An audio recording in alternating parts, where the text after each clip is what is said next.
Angalia hapa kwa Charles na tukajiuliza swali, unajua chakula ya ng'ombe lazima ikuwe na ya kesho, kwa sababu kesho ukikosa ng'ombe wataangamia. Charles, wewe unaweka wapi chakula yako? Chakula yangu naweka hapa.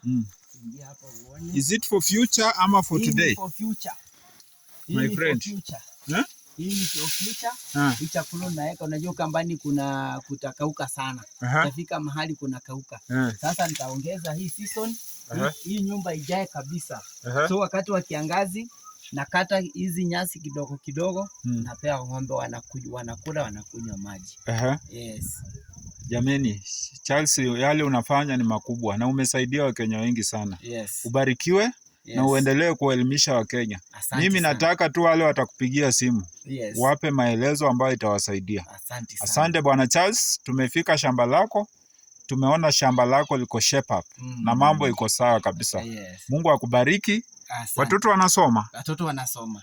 Asante. Kuna pesa kidogo unapata kutoka kwa kilimo? Yes. Na inasaidia? Ni mingi na inasaidia. Na unalala Nairobi?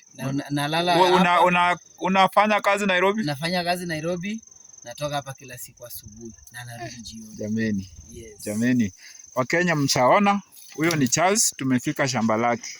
Na hayo ni maajabu, kwa sababu rais wetu ni mkulima, imebidi Wakenya watii. Hizo ni onions.